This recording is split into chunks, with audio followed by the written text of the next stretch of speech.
going to be closer to Him when we lead and inspired to bring our kids closer to Him. Amen. Are you ready? Pastor, will you lead us in prayer? Yes. Lord, we ask that you would move upon these sessions, that you would allow us to open our hearts to your will and understanding. Lord, I pray for your wisdom. Lord, I pray your anointing on home brother and sister Borlik, not just tonight, but this weekend. Amen. Lord, this is for your glory. This is for your kingdom. In Jesus' name, we ask and pray. In Jesus' name. Amen. Amen. Thank you, sir. Before we really dive into things, since I don't know you, I need to get to know you really quick. So you're going to have a chance to talk. What I want you to do is I want you to tell me your name, what you do in kids ministry, and what you see as the greatest challenge in kids ministry in general, not necessarily at your church, in general, the biggest challenge that you think there is. Okay? Should I start on this side or this side? Okay, we'll start right here, the guy with his mouth full. That's pretty much what he does. Oh, yeah. Well, you're doing a good job. I'm really sorry. Yes, sir. Take your time. Your name? Brother Nichols. What you do in kids ministry? Whatever Sister Brady needs me to do. Good, we'll go with that. Good answer. And what you see as the biggest challenge in kids ministry? Probably attention span. All right, We'll go right to Pastor.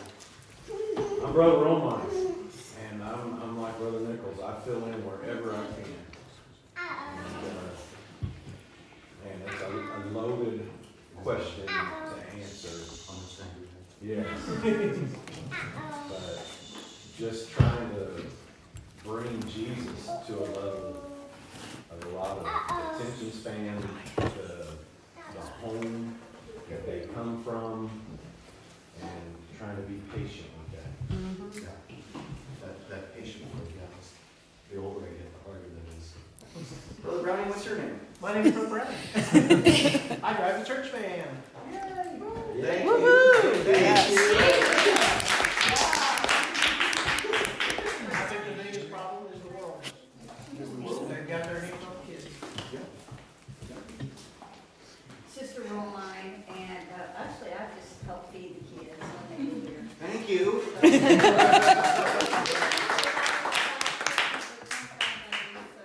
the little ones, so. Gotcha. My name is Sister Nichols, and I think patience sometimes is the hardest part. Patience. For you and the kids, patience.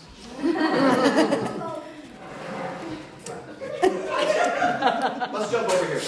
That was my kid that answered.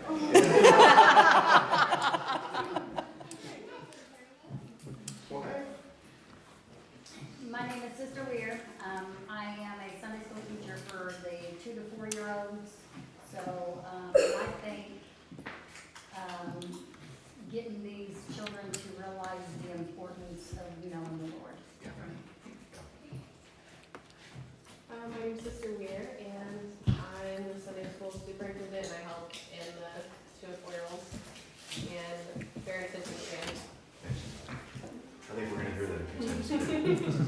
I'm Brother Weir. I help with Children's Church.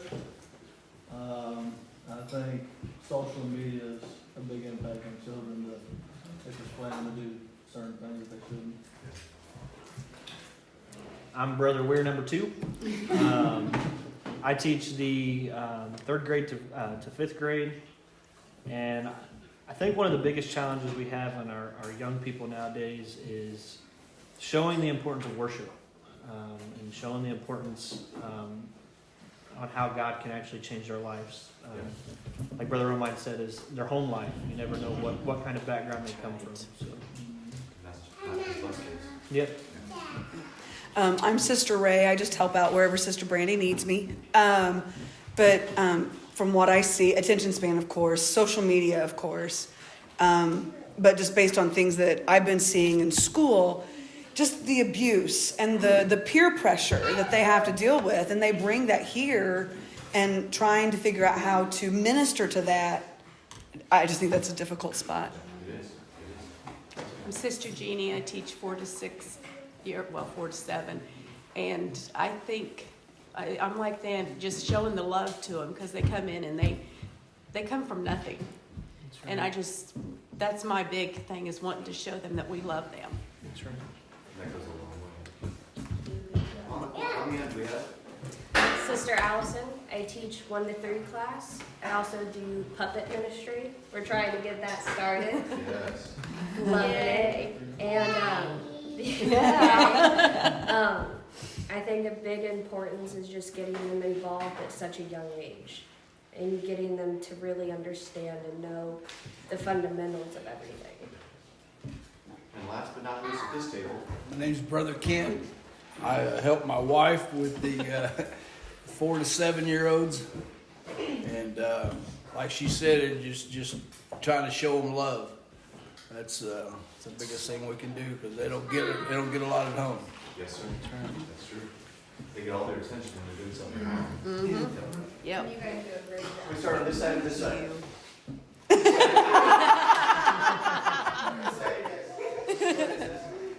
My name's Johanna, and I kind of just go wherever Sister Brandy needs me to go. Good girl. I honestly think like the hardest part of like kids ministry is like sorry, is that like trying to teach them like it's okay not to fit into like the world. It's okay to like fit into like our standards and like everybody else. Right. My name is Bethany. I'm just here to learn. I don't know. Not yet. Yes. Not yet. You Yes will. is the operative word. Borlik. Go ahead, sis. I think that kids just have no like I don't know the word, like they can't focus. Tension. Yeah. Brother Joe, I just fit in wherever, so, I'd say the big problem would be attitudes.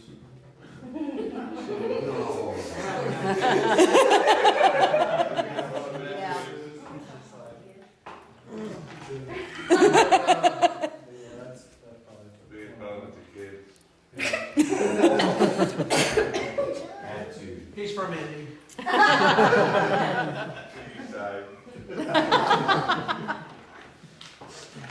Enough said. How about you, sir? I'm Levi. I'm just a best. You're just I need to hear from you. What's the biggest problem with kids today? What do you think is the hardest thing about being a kid right now? Try to like make friends that people like don't have any friends that are bored all the time.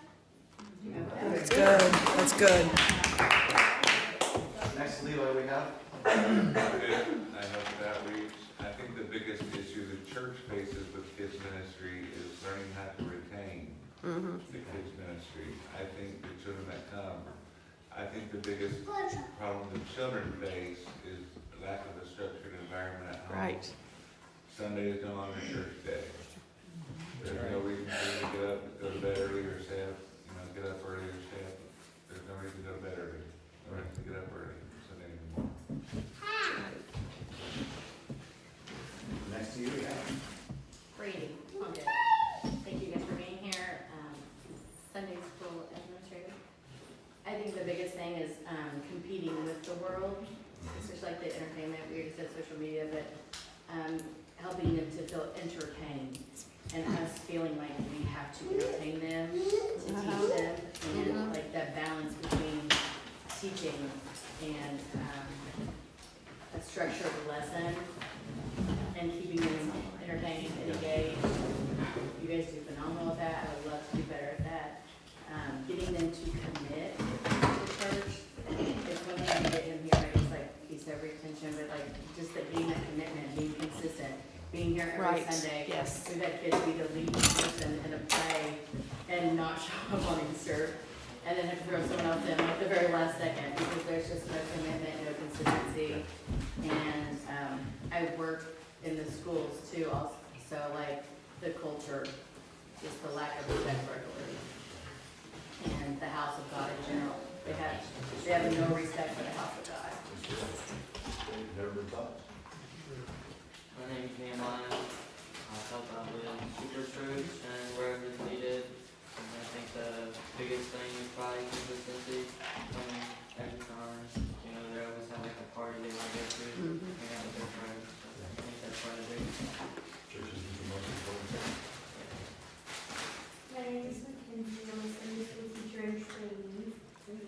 I think the hardest thing is to keep your kids entertained throughout your lesson. That's really hard. And then also showing them that God loves them no matter what and helping them understand that. I'm also the kid. At my church, I teach 8 to 12-year-olds, and I also do lots of music, like action songs and stuff. And then come here and help Sister Brandon with whatever. I think one of the biggest things is like showing not only that we're a safe place, but knowing how important the church is. Because it's like Brother Pumpkin said, it's not seen as important anymore. You don't have to wake up or whatever, but knowing that the church is a safe place, not only for you, but for all the situation. And last but not least, I'm Sarah Grace. I help out with sometimes I do action songs for the church. And the biggest issue for me is my patience. thank you for your honesty. How about this lady Like here? what?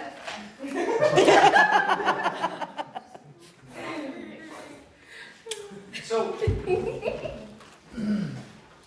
I wish that I could reach into a bag and pull out the magic solution to every issue. I can't. My wife can't. But today, we're going to throw some practical things your way that you can do and apply. We're going to throw some spiritual things that you can do and apply. But right now, I want you to close your eyes, and I want you to imagine that kid. You know the one I'm talking about. That kid. Some of you are grinning from ear to ear. Some of you have more than one that kid. But there's somebody specifically in your mind that when you think of, oh boy, you think of that kid. Open your eyes. Usually as grown-ups, and especially as I'm getting older and older and older, I start to sound like my grandfather. What is wrong with this generation? What is with these kids? Get off my lawn! I sounded more and more like him every day. And I'm becoming less and less patient every day. Probably it must be an age thing, I don't know. And I often try to figure out what's wrong with the kid. What's wrong with their family? What's going on? But I think the first thing we need to do as teachers and as people who work with kids, before we start blaming the kids, we need to look at us. Right. And we need to take a look at our classroom and what we're doing. And we need to find out, and that's what we're going to talk about for the next few minutes, what kind of teacher are you? Now, I'm going to talk about some teaching methods that you don't want to do before we get to what you do want to do. Because what I want to do is I want to paint a picture, and I want us to be able to look at ourselves. And this may step on your toes a little bit. It did for me the first time I heard this. And I had to look in the mirror and see what kind of teacher I am or was at the time. And it hurts. But if we can figure out our weaknesses, we can go from strength to strength after that. I really believe that. Is it Alcoholics Anonymous that before you can get help, you have to admit you have a problem? Yep. So we're going to do that, kind of. So you should have said, hi, my name is, and we all should have said, hi, Fred. But we're going to check ourselves first. So what I want to do is I want to find my right notes. There we go. I want to talk about some different areas. I want to talk about a teacher, first of all, that loves their kids so much. I mean, they love their kids so much that you would do anything for them, give them the shirt off your back, help them in any way, go out of your way to help them out. But you're the type of teacher who loves them much, but you don't have too much control or restraint in your class. You don't have any rules or structure in your class. We're talking about me now when I first started teaching. I first started teaching when I was 15 years old. They handed me the Sunday school manual and said, you're going to teach the 7- and 8-year-old boys. And I said, oh boy, because I always wanted to teach. I knew from a young age that I was supposed to work with kids. I don't know how, I don't know why, I just knew it. And obviously, something was right. But I remember that first time I stepped into my class, I wanted to be the cool teacher. I wanted to be the one that all the 7 and 8-year-old boys would love and would. I had big dreams for that class. There were 3 kids in the class, and Mikey was in my class. But I went in there prepared, and I started teaching, and then Mikey was there. And it was hard. Let me talk to you about me as a permissive teacher. That's what we're going to talk about for a minute. Permissive teachers. They love their kids, they want to be effective, but they don't have any structure, control, or restraint in their classroom. There's little expectations or boundaries. This is good for parenting too. In fact, permissive teachers are enablers. They're constantly making excuses for their students and giving them multiple chances. Now, I know none of you have ever done this as a parent. None of you have ever said, I'm going to count to 3. 1, 2, 3. Yeah, 2.5, 2 3/4. And you've seen this type of parent at Walmart. You've heard this type of kid at Walmart. You could be in the sporting goods department and you hear them all the way out by the cash registers.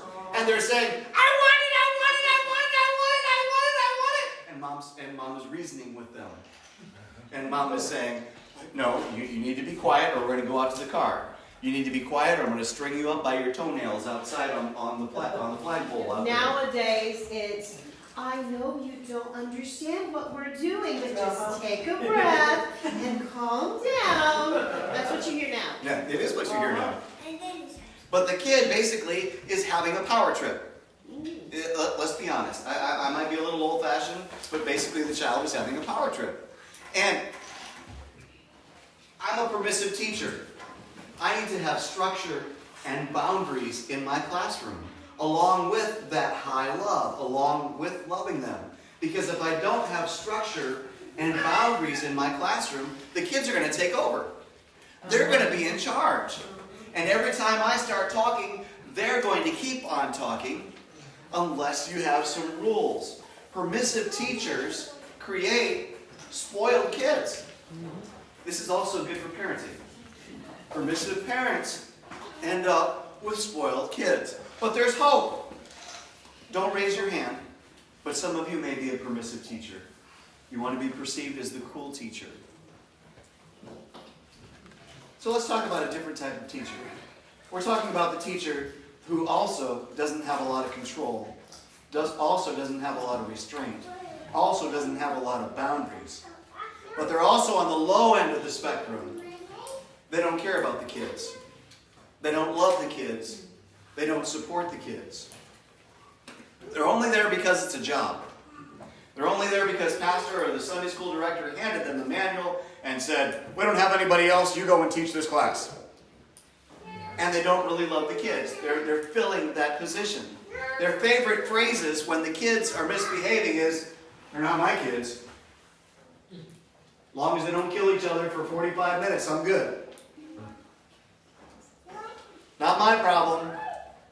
But students will know when the teacher doesn't care. Do you believe that? Yes. Yeah, they know right off the bat if you're just there. What we're talking about now is a neglectful teacher.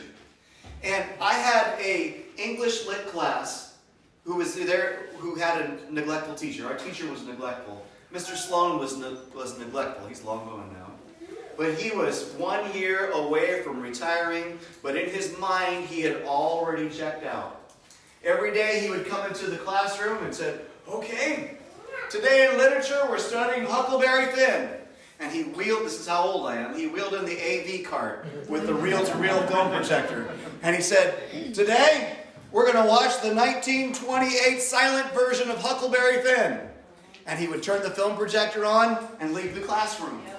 And I don't know if he was roaming the halls or in the teacher's lounge or what he was doing, but he was already checked out. As he was out of the classroom, we were fighting. Yep. Yeah, we were throwing things at each other. There were kids making out in the corner, and he was neglectful. He would come in at the end of the classroom, and for 20 minutes the whole film projector's been going blip, blip, blip, blip, blip, blip, blip. It's been over the whole time, and he comes and turns it off. Says, okay, see you tomorrow. Read chapter 3. Next day we'd come in and he'd reel in the VCR. And he said, okay, we're going to watch the 1942 version of Huckleberry Finn. And he'd walk out of the classroom. And the next day we'd get the 1967 version of Huckleberry Finn. And they'd say, test on Friday. He was checked out. He was a neglectful teacher. He didn't care. I hope you're not that way. I know you're not that way. But a neglectful teacher, they turn out apathetic kids. Kids who really don't care. This guy had no control in his classroom. So, what do we do now? Let's talk about another type of teacher. This is the teacher who has low love and low support, who really doesn't love the kids the way they need to, but they also have high control, though, and high restraint. This is the teacher that if you're not sitting in your seat with your hand on the desk and sitting straight, he has no problem with coming right to you and getting in your face and embarrassing you in front of everybody. And you're so scared of that teacher because he may call you names. He may infer that you are something that you're not. But he's an authoritarian teacher. He's a drill sergeant teacher, or she is a drill sergeant teacher. They want to have control in their classroom, and they will do anything, even humiliate a student, to be able to have control in their classroom. And that's the most important thing to them, is order in their classroom. They're stern disciplinarians without love or kindness. An authoritarian teacher sometimes tends to use humiliation or sarcasm or insults, and they are abusive to their kids. And their favorite phrase is, because I said so. You've never heard that before, right? You've never said that before, right? So we have permissive, neglectful, and authoritarian teachers. Now I'm going to ask you to raise your hand. Have you ever been one of the three? I've been all three. Because I can swing, from neglectful to authoritarian because they weren't in control, or I wasn't in control. Yeah, we're all human. And sometimes we get to look at ourselves in the mirror, and we say, oh boy, yeah, that's me. But, we talked about people with high control in their classroom and no love, and we talked about people with low control and high love. But let's talk about someone who has discipline in their classroom and loves their kids. Because that's what we all want to strive to be, right? We all want to be a responsible teacher, right? So let's talk about being a responsible teacher. A responsible teacher loves their kids enough to set boundaries in their classroom. It literally is that simple.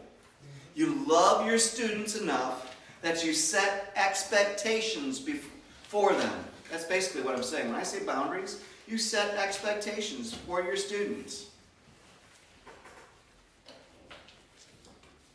I'm missing a page, but that's okay.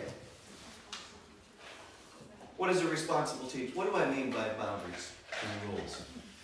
It is that simple, but they need to be the same every week, which means you need to be the same every week. No matter what's going on in your life, no matter how stressful things are at home, no matter what's happening on the job or in school, you need to be the same every week, and your kids need to know what to expect every week. I recommend, as you're teaching week after week after week, that one of the first things you do in your class every week is go over what your expectations are. And it doesn't have to be the 10 Commandments. It doesn't have to be a whole chapter of list of rules. Sister Borlik and I use Aretha Franklin's RESPECT. Yes. Because it covers everything. We tell the kids that you need to be respectful, and no matter what they're doing, if they're out of term, I can say, hey, is that respectful? We can always go back to that. So what I'm going to advise you to is not only to set your rules in your classroom and go over them every week, I'm also going to ask you to do it as a church or as a Sunday school area, as a Sunday school group. That way the rules are consistent. And when the kids move from class to class to class and they graduate to the other place, they already know what's expected of them. If you tell them what's expected of them beforehand, you're going to have less issues with discipline. If they know, if you give them something to reach for, they're going to be able to reach for that. Does that make sense? Okay. I know I'm skipping around a whole lot, and sometimes my thoughts are not coherent. But this is something you have to do every week. The cows don't stay milk. And you have to make your bed every day. You do it every day. You do it all the time. You're consistently doing it. You want to be a responsible teacher. Now, some of us always haven't been responsible teachers. So what we need to do is make up our mind, I'm going to be a responsible teacher. And if you haven't been a responsible teacher, your kids know it. If you tend to be an authoritarian, a neglectful, or a permissive teacher, your kids know it. So when you make up your mind to be a responsible teacher, doesn't mean you won't make any mistakes. Doesn't mean won't make the right call. But when you make up your mind to be a responsible teacher, it's okay and probably very good if you go to your kids and say, I've messed up. I've allowed you to control the class. I'm sorry. I did you a disservice. I've had to do that before. Just to set, especially if you lean one way very hardly, authoritarian, permissive, neglectful, and you've always been that way. I was always a permissive teacher until I read this and realized I need to do something differently. You need to go to your class and say, I've messed up, but from here on out, this is the way it's going to be, and do a reset. Does that make sense? Yeah. And it's okay. Believe it or not, with your kids, even if they're small, but especially if they're in the double digits, that will go a long way. Their respect for you will go, it will raise. My dad, when I was 11 or 12, spanked me for something I didn't do wrong. My sister did it. I knew she did it. I told everybody she did it. But she just batted her eyelashes and, Daddy, you know I didn't do it. And I got in trouble for it. About a week or so later, when my dad realized that, he came to me and said, son, I was wrong. I messed up. You got in trouble. You took the blame for that. And he went up so high in my estimate, in my sight. What am I missing here, Jamie? You don't know? Okay. All right. I don't know what you want to accomplish. First of all, what I want to accomplish is seeing ourselves. And before we blame our kids, we need to look at the way we're teaching and the way we're presenting. Make sense? Yes. Okay. So we need to be responsible teachers. Can you do it? Yes, you can. Can you do it? Let's stop right there and talk about discipline. Okay. Discipline in the classroom, discipline in the group setting, because it goes right into it. It does. Okay, that's great. That's great. So we talked about a little bit when I was talking to you about attention span and about discipline. If you can keep their attention, you're going to have less discipline. Here's just a practical point. One of the first things that Sister Borlik and I do at home and on the road is try to make contact with kids before the class starts or as they're walking in. Give them a little bit of individual attention as they're walking in. Maybe you have a certain thing with one kid. There's, is it Remy at our church? And Jamie just comments about her eyes and how beautiful her eyes are, and she just melts when you do that. We avoid a lot of attention-getting discipline issues because we've given them attention right off the bat. It should start at the door. When your kids enter the church building, that's where it starts. You begin ministering to them the moment they step inside the building. That means a child should never come to an empty Sunday school room or an empty children's church room. It should never, ever be empty when they get there. If you're running late, you need to call somebody and say, hey, I need you to get in my classroom. I'm running late. Whatever. But when they come in the door, we do try to make that contact with each and every single one of them. Sometimes it's stepping aside with the child and just letting them talk. People don't stop to listen to kids. And that's all these kids really want, is just to be heard. We just recently reopened our bus ministry after COVID. It took us a long time to get it back up and running. During that time, we stepped in as the Wednesday night kids people. And we came in kind of like a hurricane. They were not expecting what we did. And we turned a church who's been doing everything exactly the same way since Moses went to church there, upside down. And when we just reopened up our bus ministry, we wanted to make sure that our team was ready. So for 5 years we worked towards it. For 5 years, when the kids come in, from 6:30 to 7 is what we call organized chaos. The kids are divided into 4 age groups. I don't go by grades, I go by age groups, because grades are not fair. Kids in age are going to be pretty much on the same level with other kids the same age.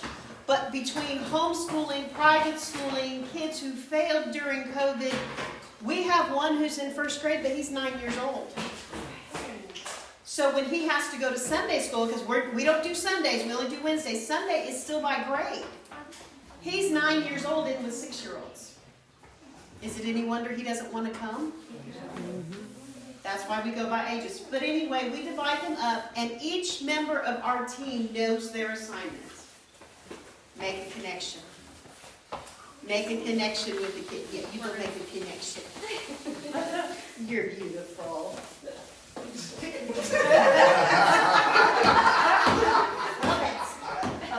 I love it.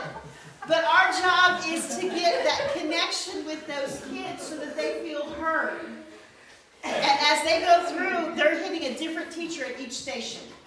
So it's a different team member getting another chance. What we do before we start is we have 4 different sections in each corner, and we time it 6 or 7 minutes apiece, and we just kind of rotate, and they're with their age group, and they go, and there's a minute to win it game at one table, a puzzle at another table, something very simple that they can do that'll keep them occupied for 6 or 7 minutes, and because they're only there for that long, nobody's bored, they're still moving, and so 7 o'clock we get started.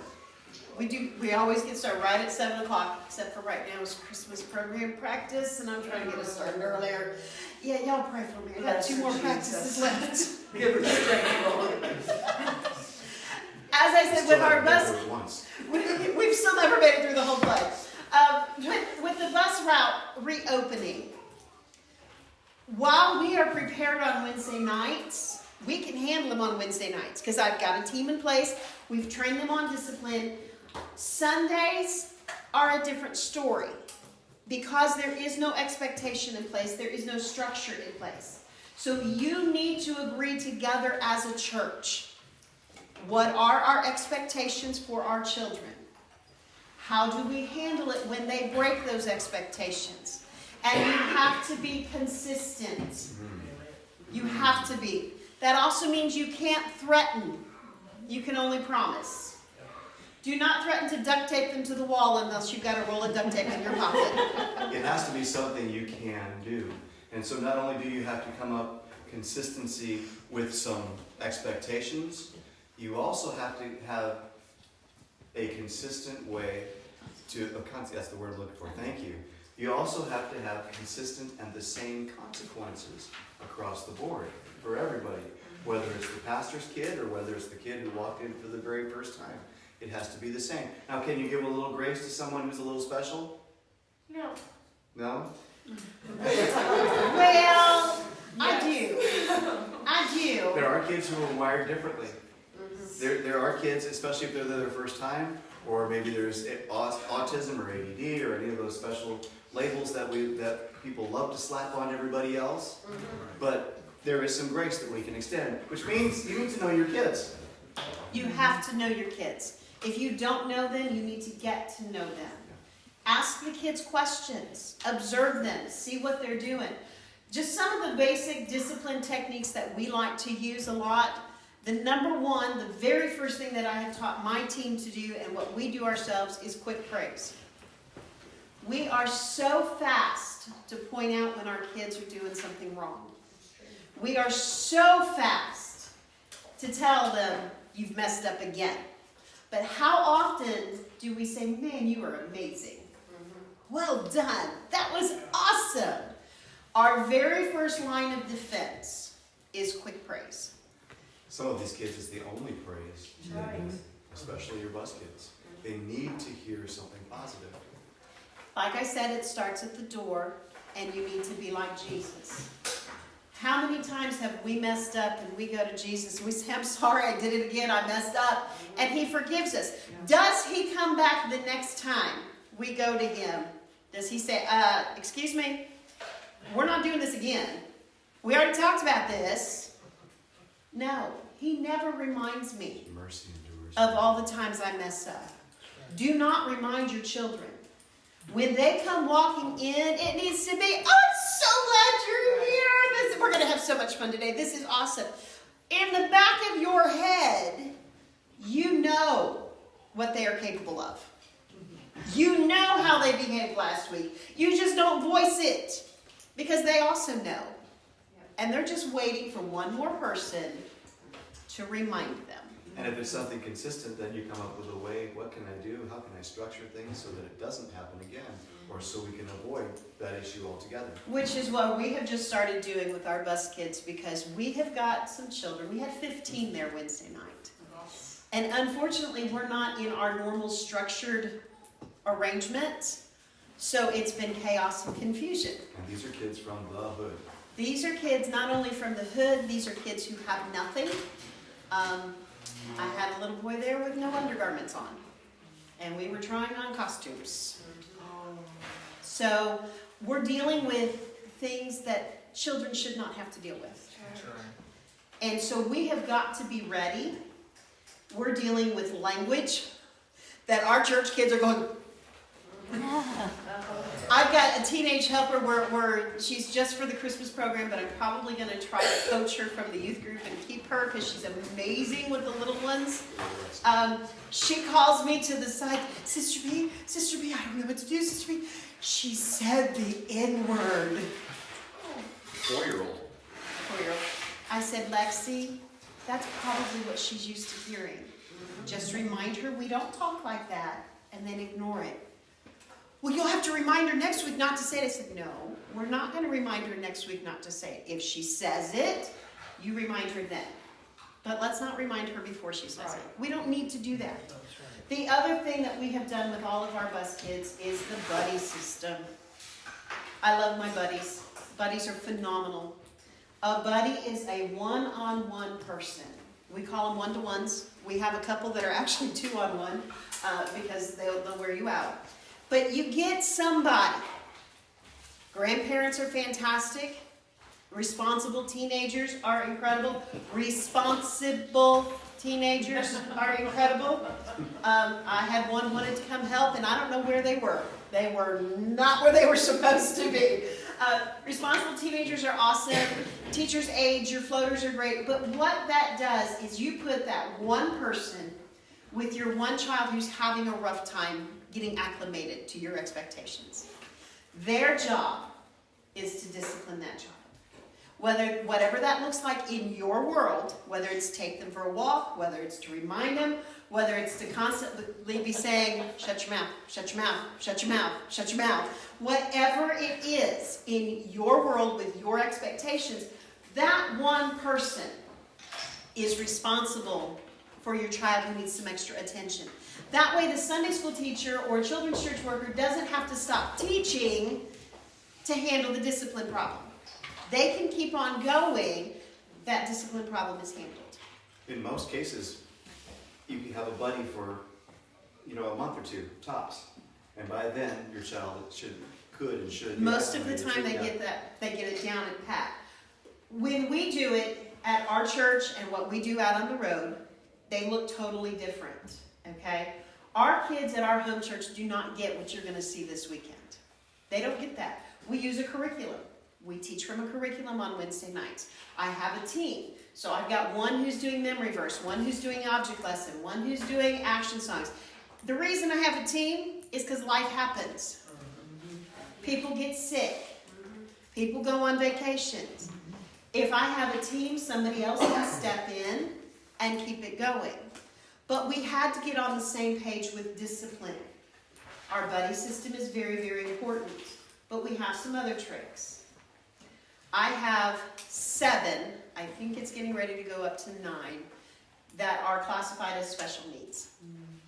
They're somewhere either Out on of the 40 kids, that's a quarter of our kids. out of 40 kids. We're running 42 kids right now.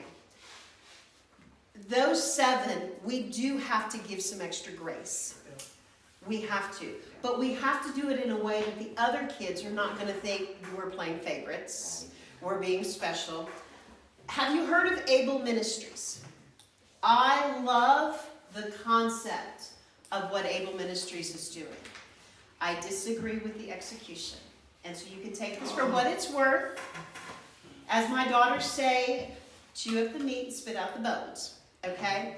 Able Ministries will give you a list of guidelines for your church.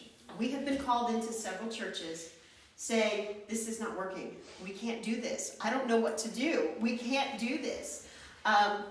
They want you to set up a sensory reset room where they can go in when it's overwhelming and Play-Doh, Legos.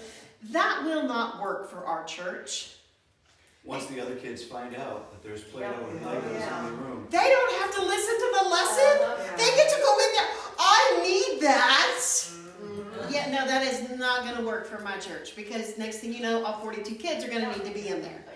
I also feel that having a separate room is not inclusive. It's exclusive. We are singling out these children. Instead, our goal is to keep them in kids' church. We don't send them upstairs. That is the only reason you go upstairs to big church in our world is violence. If you hurt somebody, yeah, you're out. And that's just to keep them safe, to keep me safe, to keep you safe. We've only had to do it one time. Now, I will say in my back pocket, I do have the threat that is a promise. And we had to start that because of some of our crazy bus kids. And that is, if you can't behave, I will take you upstairs and we will sit on the front row and you get to explain to pastor why you're there. Our former pastor was so good at this too. He has the deep voice and he looks intimidating. Very scary. And he would be Very teaching. scary. And we would take that kid. I only did it once, maybe twice. And my thing was, after 3 times, we're going into big church. And you don't get to sit with grandma. Nope. You don't go to your parents. Nope. Regardless of how old you are, I'm taking you by the hand and I'm taking you all the way to the front row that nobody wants to sit in anyway. And you're going to sit there in the front row. The pastor was so good at this. When we would come in the back door, he would stop teaching. And he would watch us came up the aisle. And when he did that for every head of the congregation, and to watch as we're coming up the aisle. And then we would sit down in the front row and he'd say, okay, and then go on. And he was so good with that. And is it kind of intimidating to a child? Yeah. It's the point across. Yes. Well, here's the other reason for that. Did they ever do it again? No. No. The other reason for that is you will find that in children's ministry, the biggest problem, the biggest hurdle is the parents. It is the parents. And I can say that because I am one, okay? And I know what I did to youth leaders, okay? I walked up to one youth leader when we started at a new church and I introduced myself. I said, my name is Jamie Borlik. I am Bethany and Holly's mother and I am your worst nightmare. I was very honest with them. Threw them for a loop. They weren't expecting that, but I was very clear. You're not just going to tell them what they need to do and expect that they're going to relay it to me. You're going to text me or send me a letter so that I know what's going on because they don't drive. They have no money. So you need to let me know, not them. Because your kids aren't going to tell your parents what's going on. Let's be honest about it. No matter how many flyers you send home, So- or text messages you send out, or yeah. When you have a child who is consistently disruptive in children's church or in Sunday school, the concept is, okay, call mom, call dad, and tell them about it and they'll fix it. Chances are they're not going to fix it. When I was a kid, if I got in trouble at church, in Sunday school, I got in trouble at home. Yeah. Absolutely. Same with school. But nowadays, it's your fault. How dare you discipline my child? What we have found is that by refusing to allow one child, maybe 2, to take over and disrupt an entire class, after we've told the parents, we will go to the parents. It has to be pretty severe for me to bother telling mom or dad. Most of the time, I don't even bother telling them. I will handle it myself. And I'll take the kid. We go for a walk. That's what our kids know. When our kids hit the third strike with people reminding them, moving them to a different space, redirecting them, if I walk up to them and I say, come on, baby, let's go for a walk. We do literally just go for a walk. And I literally will ask them, you're having a rough time, aren't you? You want to talk about it? I give them an opportunity to talk. If they, no, I'm fine. Okay, well, I need you to do better. If you can't do better, we have no choice but to go upstairs. 99% of the time, that's all it takes. We have printed in our kids' church our discipline policy so that all of our parents can see it and so that all of our team is reminded. The very first thing is affirm. Quick praise. Man, I'm so glad you're here. You're an amazing kid, but I think you can do better. Can you do better? I know you can. Let's try that. You know, and usually that nips it in the bud right there. We have 3 of our bus kids, Messiah, Dewan, and Dakarian. Okay? And they are driving everybody absolutely bonkers.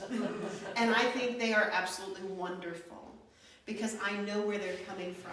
I go usually twice a month over to the housing project and I visit with the parents and ask them if they have any questions and stuff. And I know where they're coming from. But we have gotten to the point to where I can just cut my eyes at them and say, really? And they're, okay. You know, because we've affirmed at the beginning that quick praise. You're amazing. I'm so glad you're here, but I want you to do better. Can you try again? Let's start over. Let's try again. After that, our next thing, they're still going up. We change their direction. If that means moving them to a different seat, moving them into a different group, whatever we have to do, we change their direction. We change their positioning where they are. Because sometimes it's not that child's fault. It's those around them.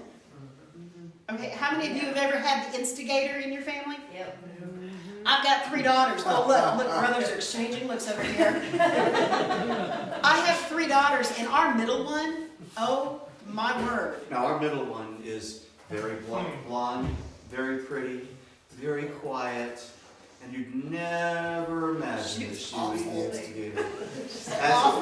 As they were homeschooled, being the middle one, she sat in the middle, and she'd look at her older sister, look at her younger sister, and grab her younger sister's pencil or something from the table and put it over next to the older sisters where nobody was looking.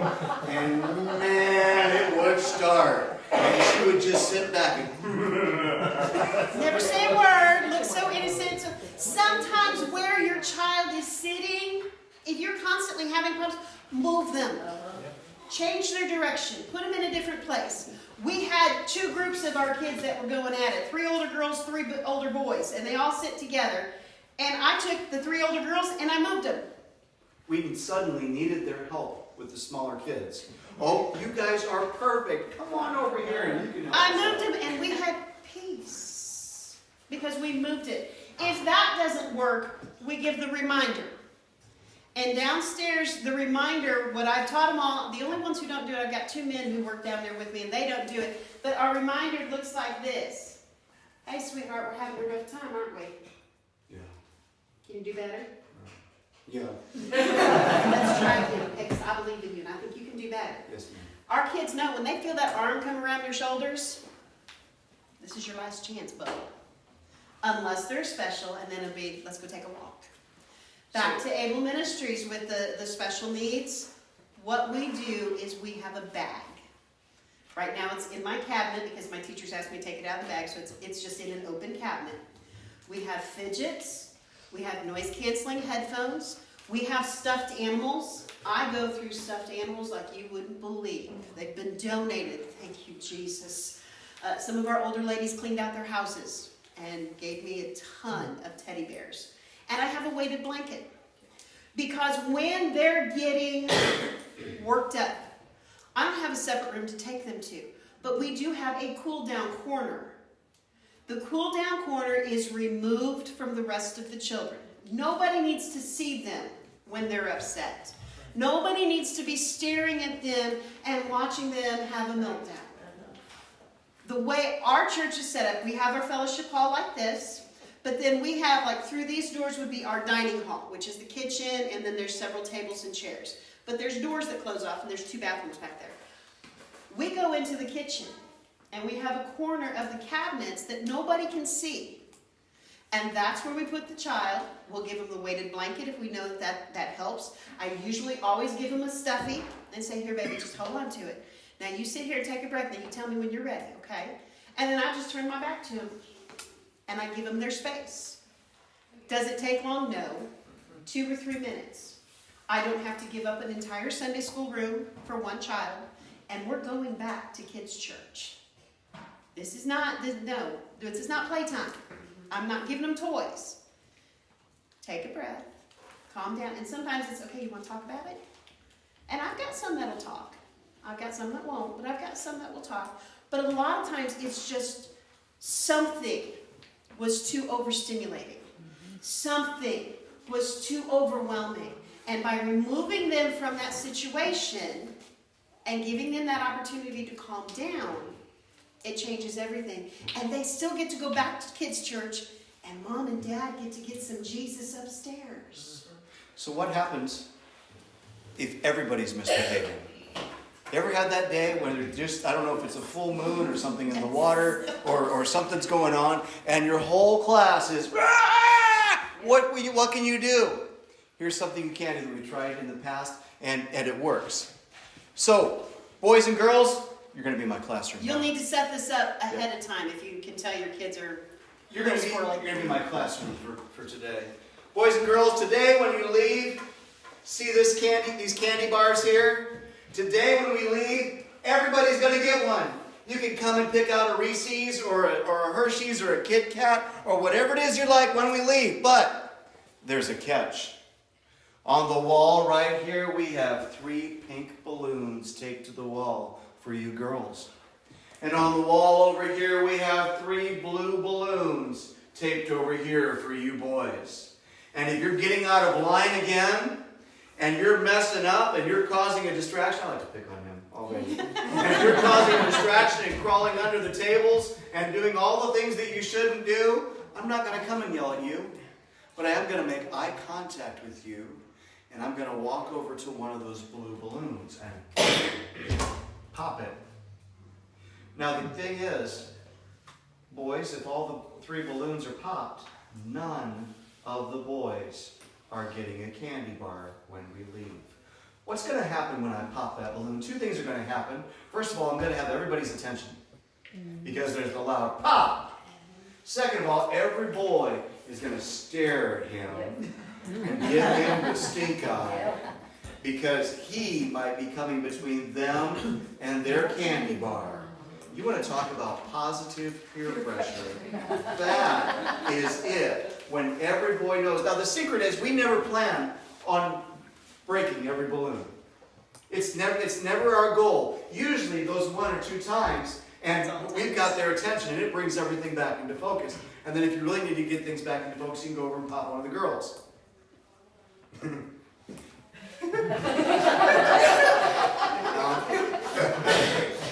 I'm a stickler for honesty. Sorry. There's got to be one girl that's misbehaving somewhere. I know there is. Now that does work and it works very, very well, but there are a couple caveats. First off, do not buy fun-size candy bars. Whoever named those fun size is a liar. Okay? It's all or nothing. That is a tease. That's go ahead and spring for the full size, but you can use any kind of special prize. We had one classroom where we were doing this, and we actually had a great big pickle jar that we invited everybody to throw their change into. And so kids would get to reach in and grab a handful of coins. And little kids think that is just the coolest thing in the world. And my dad was really good. He'd throw a few silver dollars in there. And you could see him through it. The other caveat for that is you will have the child who's going to test you. We had Jaron. And Jaron had some anger issues. Jaron's probably 30 now. No, he's not. Jaron Cummins. Oh, okay, all right. That Jaron. That Jaron. I'm thinking of the original Jaron. That Jaron's 11. When we had him, he would look at at those balloons when that first one got popped, and you go, do it, do it, do it. And just was ugly. And that is where, let's go take a walk, came in. Because I'm not going to let him ruin it for everybody else. So we went for a walk. And I said, Jaron, you know I love you. I need you to do better. Can you do better? I don't want to. I said, okay, let's keep walking. And we literally go into our dining hall, which is probably about the size of this room. And we just walk the perimeter of it over and over. Over and over. You'd hear the kids having fun in the next room. He's missing out. And I try him again. Jaron, you know I love you. Can you do better? I'll try. Okay, that's all I'm asking. Let's go in there. Let's have some fun. When I say that I don't tell the parents about the discipline problems, the only time I do is if it's escalating to the point that this could become a serious issue. If it's just general disobedience and general being a kid and testing the boundaries, I don't bother. The reason for that, at least one of the reasons, is if the parents upstairs or in big church, you want them to get everything that they can. They need to stay in church. They really do. And we try to treat all of our kids exactly the same. The bus kids are the same as the church kids. The pastor's grandkids get treated exactly the same as the kid who came in off the street. It is the same for everybody. Our special needs kids are the ones that will hand them a fidget when they need it. We'll go for a walk and take them to the cool down corner. I have given stuffies while they're right there in children's church, and I can tell, okay, they're getting overwhelmed. I'll hand them a stuffy and say, will you love on my bear for a minute? I'll come back and get it. You just love on it. And it calms everything down. What this means is you need to be watching your kids as you're doing your thing, whether you're teaching or whether you're helping out in the classroom. You need to be watching and looking for those signs and see if you can nip it in the bud. See if you can get on top of it before it happens. You need to be aware, and once again, I know I've said it before, you need to know your kids. If you're going to know your kids, that means you need to have a conversation with your kids. You need to find out what they're interested in, and if they're interested in Spider-Man, maybe even have a conversation about Spider or whatever. You need to know your kids. And so in knowing your kids, there are a few sites that will help you out. CommonSenseMedia.org is one of our absolute favorites. I actually have a paid subscription to it. There's a free one and there's a paid one. I pay for it, and the username and password are on a QR code that my parents can just scan off of the resource board, and they can go and look up whatever they want. CommonSenseMedia.org is parent-run, not Christian-based. So it's real life, everybody's opinions. It uses a stoplight system, and they review books, magazines, web pages, videos, music, you name it. If it is media, they have reviewed it, somebody on there. And if they say, okay, this is safe for ages 4 through 8, it's going to be green light. And people will weigh in with their opinions, with things that they saw, things they didn't like.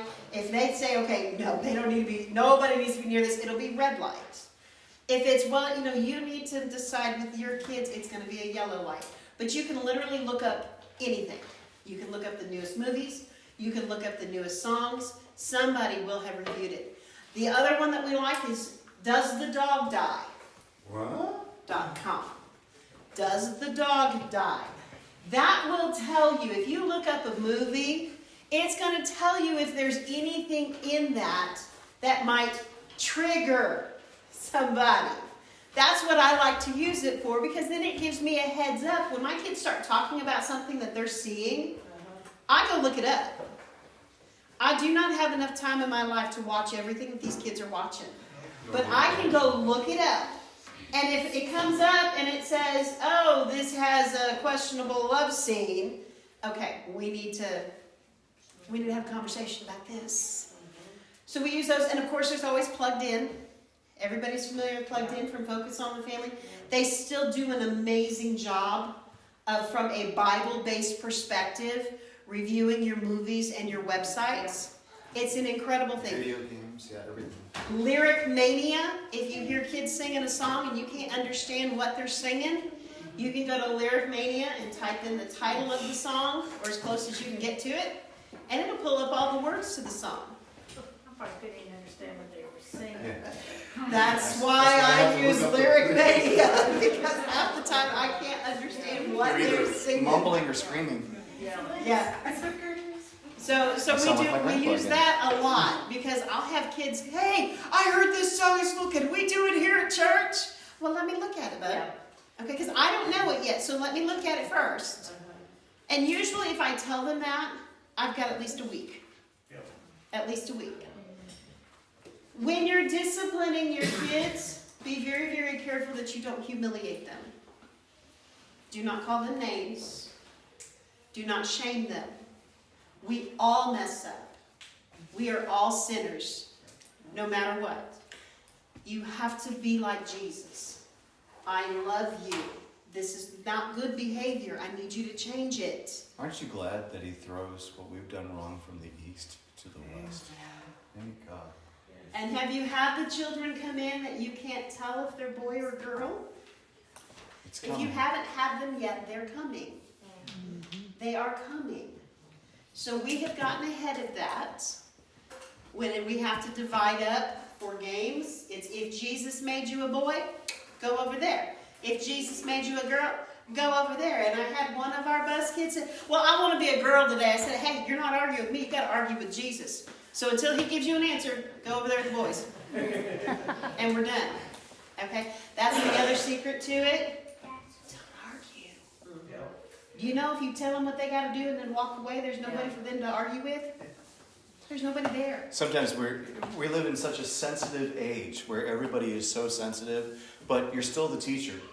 You're still in charge. You're still the boss, right?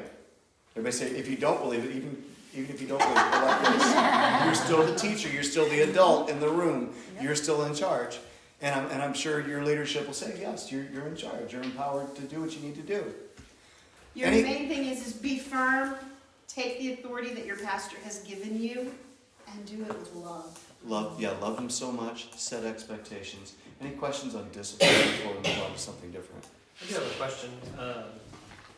Now, let's say you do have that one kid in your class that is just bouncing off the walls, and you tell them, so in my class I have a 3-strike rule. I played baseball in middle school and high school, so 3 strikes you're out. And then, once you hit that 3rd strike, it's back to your parents. And I always tell my kids, hey, your parents aren't going to want to see you back in sanctuary while they're in there. But if it gets to a point where you have to go to that parent, what's the best way to approach the parent without making the parent upset with you that you're telling them that their kid's being bad? Do it with your pastor. Okay. What I did, we had to do this just recently, and it was with one of our bus kids. We have a little 4-year-old. Her name is Braylon. And Braylon is the Tasmanian devil on crack. Do you remember the little whirlwind that would spin around everywhere and destroy everything in its path? That's her. We don't use chairs in our children's church. I don't have chairs. I don't have tables. We sit on the floor. Every kid gets a carpet square that is banded in a color, and that color matches their security wristband that they get when they check in. And those color groups are done by age group. Yellow is 4 and 5-year-olds. Red is 6 and 7, blue is 8 and 9, and green is 10 and up. This helps us when we see what color group they're in. We have a general idea of how their behavior should be. Right. So my 4 and 5s, my yellows, I already know we're going to need buddies, we're going to need fidgets. They're learning. They're brand new to all this. They're learning. Yeah. Braylon takes 3 adults every Wednesday night. Because she's gone. And it doesn't matter. You can tell her to sit. She'll cuss you out. I mean, I usually end up holding her, fireman style, like this, the whole time, until I can't handle it anymore, and then I pass her off to somebody. So I went to her mom. We want to win her family. Yeah. Yes. And if I go to her mom and I say, your kid is demon possessed. She's a bus kid. I can't do that. Yeah. So I went to her and I said, I absolutely adore Braylon, and I pointed out something good about her. She's got the most delightful little laugh. If you can get it out of her, she doesn't laugh much. But it's hilarious and it's very catchy. I said, I absolutely love her laugh. It just tickles me, and her mom grinned really big because I'm praising her daughter. Yeah. And I said, I need you to help me. How do you get her to sit? When you need her to sit for you, you tell me, you teach me so that I can help your daughter, because I love having her. And I kept reaffirming the fact, I absolutely love your daughter. I'm so glad she's, help me. And I got my answer. Mom looked at me and goes, I'm going to have to think about that. I don't know that I've ever made her sit. I'm like, yeah, look at that. So what we've done with Braylon now is we just keep trying different buddies, and we have found one that she responds very, very well to, and that's the young lady I'm about to poach from the youth group. Pray, y'all, Lexi needs to fall in love with Jesus. She comes faithfully, she's not committed, but she comes faithfully, but she is amazing with Braylon, and I want her just for Braylon, because I get a break. But that is what I do. The first thing I do is, it's the same with the kids, quick praise. I love your kid. This is something I've noticed about your child that is so special. How can I? You teach me. How can I help your kid? Right. What do you do at home? What works well? I have no problem doing that, going with them. But I'm not going to go tattle on my kids every single week. Right. I don't want to do that. I hope that answers your question. Yeah, absolutely. That is literally what we normally would do. Absolutely. Thank you. So you have 42. Yes. What's your staff? I have, let's see, I have Sister Stephanie, Sister Amber. Stephanie's husband Ryan comes and goes. He's not always there. He's a farmer and a truck driver, so I never know if I'm going to have him. I have Ryan Huff. I have Rose. Who's an intern. She's an intern. She'll be graduating from internship very soon. And then there's the two of us. Okay, so there's 7. But then I have 2 young men who are supposed to be doing my media, but one of them has been bit by the kids ministry bug and doesn't stay in the media room. He comes out. So I would say I've got 9 down there most of the time. There's 9. But we leave like every 3 to 4 weeks. We won't be there on a Wednesday. So that takes it down to 7. If Brandon, one of my media guys, has to work late, that takes it down. There have been many Wednesdays we've only had 4 people down. There's always somebody not there. Yeah, there's always somebody from the team is not there. And I try not to have the kids that are down there, their parents. Yeah, we don't. We try not to. It doesn't always work that way. And we have 2 moms down there. But they've been with me for 5 years. And they know, they basically leave their kids alone and let us handle their kids. There's a general understanding there. And I know that not every church can do that, and that's okay, but there are some untapped potential in your church.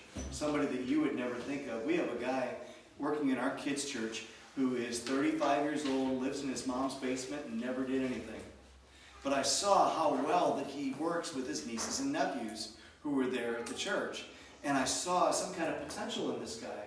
So I went to the pastor and asked him, can I use him in kids' church on a trial run on a temporary basis? And he said, he won't do it. He never does anything. I said, well, can I give him a shot? Can I ask him? Can I talk to him? And there wasn't a reason why I couldn't. And he came, and he's done super well. I've never seen him committed to anything, and now he's actually gone out and gotten a job. And he hasn't had a steady job in his life. But not only has he helped us, but I think working with the kids and having that type of consistency has helped him. He is that typical guy, literally, who lives in mom's basement. And he's already talking about having a place of his own, finding a wife, etc. I don't know what's happening. Something's clicking somewhere. I'm not saying it was us, but there is somebody in your church, maybe even a senior, who doesn't have the energy, doesn't feel they have the energy, but if you have a team, they can have one thing that they're responsible for. We had some elderly sisters in our church who became the snack sisters. And it was their job to serve snacks. And one of them could barely stand up.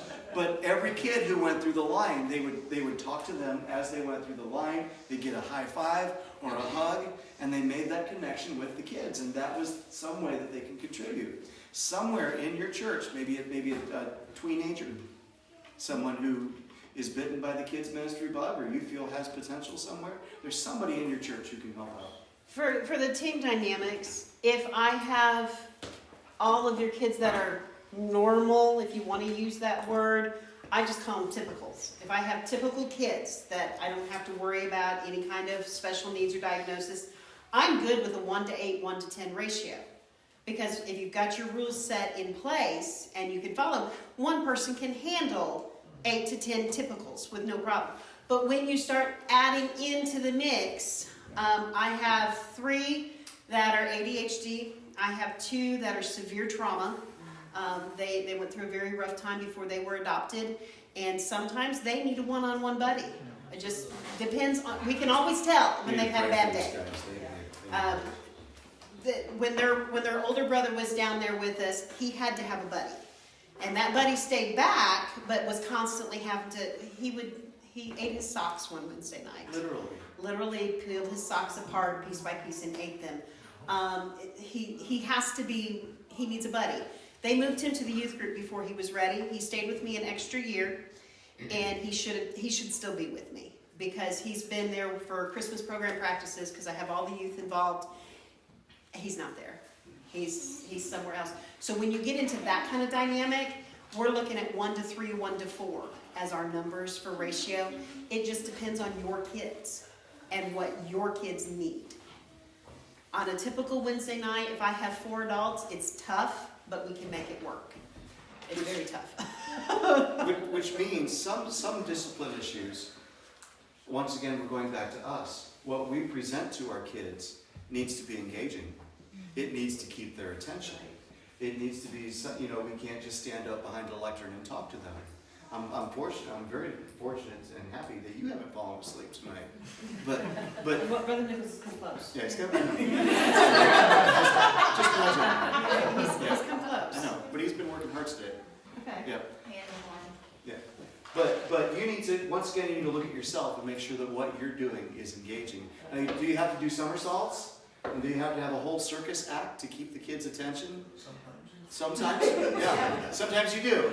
But you need to always watch yourself and check yourself and make sure, are my kids getting what I'm saying? Am I presenting it in a way that's kid-friendly?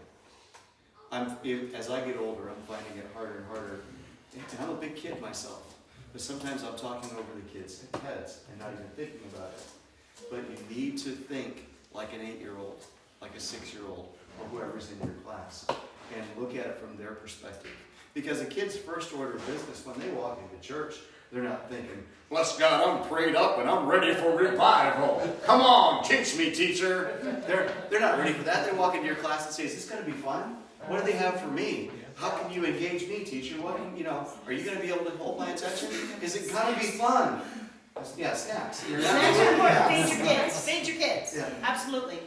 When he was talking about, feed your kids, please feed your kids. When he was talking about finding elders, you'd be amazed at what they can do. I am very, very blessed. Every Tuesday, I have what we call the squad. They're all widows. I don't know how this happens, but they've been coming for 5 years. Every Tuesday, they are all widows or never been married. The youngest one is 68. The oldest one just stopped coming because they put her in a rehab facility after she had a surgery, and she was 92. Wow. They come every Tuesday. They put the floor mats out. They cut out anything that needs to be cut out. They get all the take-home papers ready to go for the kids. And they will tell you, I don't have the energy to teach, but I love the kids. But they do the prep work. And so they come. They pray over every mat as they're setting them all down. That's their ladies' prayer meeting is on Tuesdays while they're setting out the floor mats. And honestly, I think that is the reason for our success, is those ladies. It's anywhere from 2 ladies to I had 9. I had 9 last week. I didn't know what to do with 9. I wasn't prepared for 9. But my husband just mentioned keeping their attention, and I have a feeling that's the direction you want to go. Yeah, we do need to go that direction. Do we want to give them a 90-second break? I think you need one. What do you want to do? Are you ready to start again? I didn't realize it was as late as it is. We could talk about kids ministry all day long. So, we kind of brushed on it a little earlier. You want to be able to hold the attention of the kids in your class, right? And you want to, and some of us aren't kids anymore. On the inside, most of us are, because you work with kids. So you have to know what a kid's first order of business is. Their first order of business is fun. It really is. That's what they're thinking about. That's what they're concerned about. For the most part, typically speaking, your child is coming in, how can I make it? What's fun for me? And so as a teacher, we're thinking, how can I impart the love of God into their heart? So one of the ways that we can impart the love of God into their heart is by reaching our kids with whatever we're teaching by using the 6 senses that God has given us. What are the 6 senses? You learned it in school. Somebody yell it out. Smell. Yes, there's 6. Yeah. Smell. Taste. Sight. Hearing. Feel. Touch. And that's just 5. What's the 6th sense? The 6th sense is doing what you're doing with a sense of fun. You want to use that sense of fun to reach their other 5 senses. The 6th one. And you will be surprised what can happen. Learn this. Well, he just went over what the 6 senses are, so you've got that. But the question now remains, why? Why bother trying to incorporate the 6 senses? Well, number 1, there's so many different learning styles. If you have more than one child in your classroom, you have more than one learning style to reach. So by using the 6 senses, you're going to be able to hit every kind of learning style that there is. Some children are going to learn by just hearing it. You can say it, they've got it, we're good to go.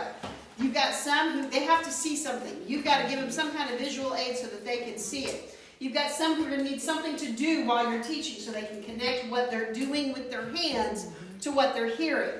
There are some who have to have a combination of all of them. You've got kinetic learners, the ones who have to move while they're learning it. They're the ones who love the action songs. Because especially if it's an action song that's a Bible verse, they learn it so easy because they get it that way. When you teach with the senses, you're going to have that ability to reach as many as you can. Also from as many different walks of life and cultures. I was talking with one of my teachers because, the bus kids have thrown us all for a loop. And I told her, I said, right now we're missionaries. These kids are coming from a whole different culture than what we have. It is our job to learn their culture so that we can learn how to talk to them and how to reach them so that we can introduce them to the love of Jesus. If you go to Japan, you're not going to go in there and just start talking in English to everybody and get anywhere. You're not going to convert a single soul to Jesus if you don't learn to speak their language. It's the same with children. You have to learn to speak their language. And we do that by using the 6 senses. So here's how we're going to teach with the 6 senses. Number 1, read your lesson. I know that sounds so basic, but I'm talking, don't wait until the night before. Do not pick it up on Saturday and say, hallelujah, it's Jonah and the whale, I can wing it. You've never done that before, right? I know none of you have ever done that in your whole life. You read it the week before, 5 days before, 3 days before. You read it every single day.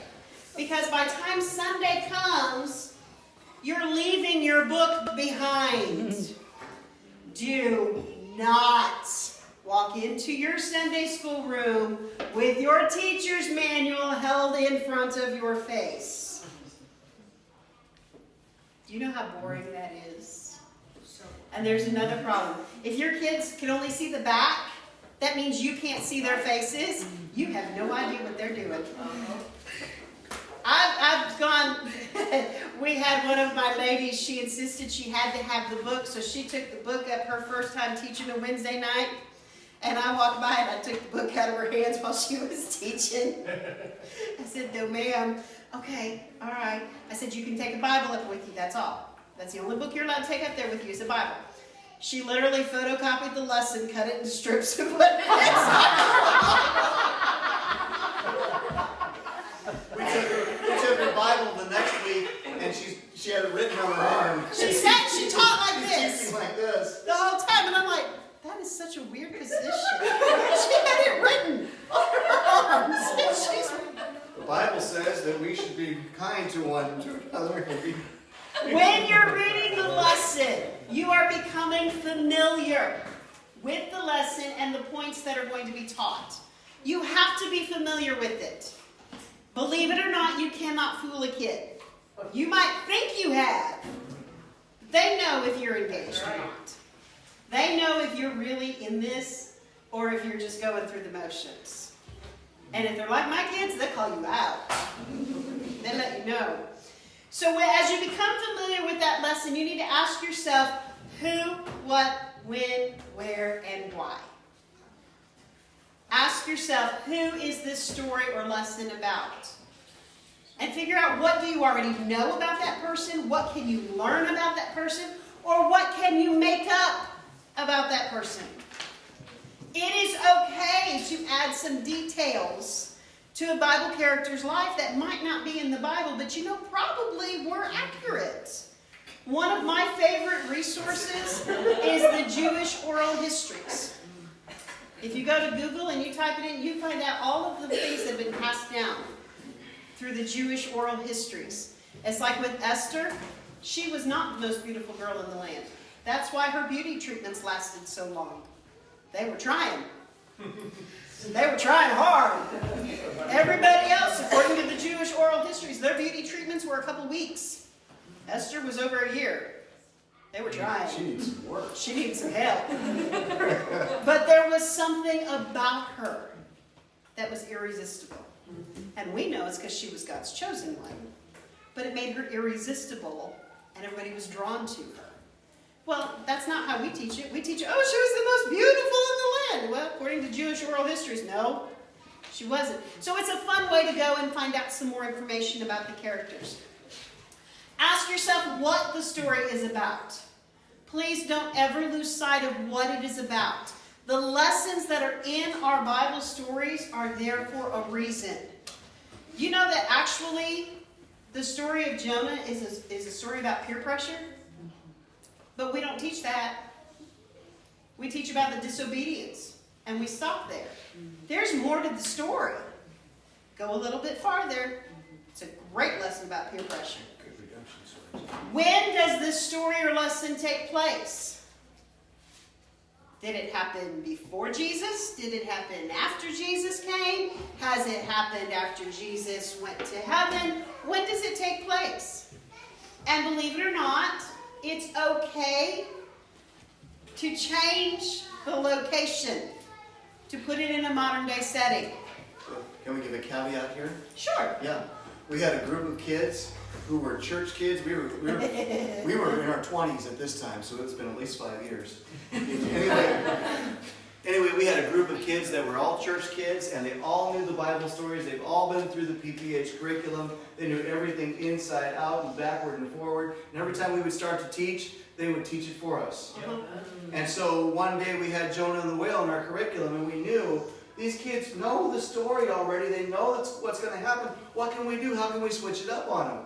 And so we had set Jonah, but we talked about a man named Joe who lived in Los Angeles. No, he lived in Chicago. That's right.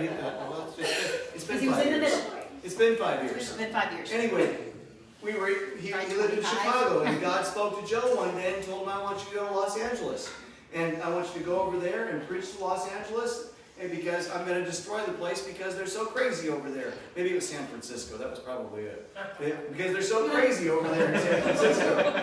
Go over there. But Joe didn't want to go, so he thought he would get a taxi cab. This was before Ubers, so it's been more than 5 years. Now we would say he got a taxi cab, and in the taxi cab was this Iranian taxi cab driver who smoked great big cigars and ate Limburger sandwiches. he got the taxi cab to take him to New York because he figured he'd be safer in New York City than San Francisco. Go figure. Anyway, he got into the taxi cab with the Iranian driver, and all of a sudden there was a great big earthquake.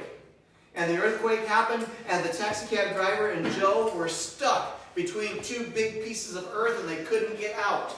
And there's Joe and the taxi cab driver, and Joe explained his story to him and why he was running away. And the taxi cab driver just talked to him like this the whole time. He was driving crazy when he did it, because he would talk and talk and talk and eat the Limburger sandwiches, and he would not share them with Jonah, but Jonah did not want them anyway. Anyway, he said, your God has done this because you have been disobedient to him, and you should be going to San Francisco right now. And Jonah said yes and repented, and all of a sudden the earthquake happened again, and Jonah was on land and went to San Francisco. And our kids... It took us a little while to figure out the story. This isn't in the Bible. And then, of course, one of them, I think it was Caleb, our nephew, said, yes, it is just Jonah, the taxi cab driver. If you keep the integrity of the story and the integrity of the lesson, you can change the location. You can change some of the dynamics. We did the story of Samson as Rocky.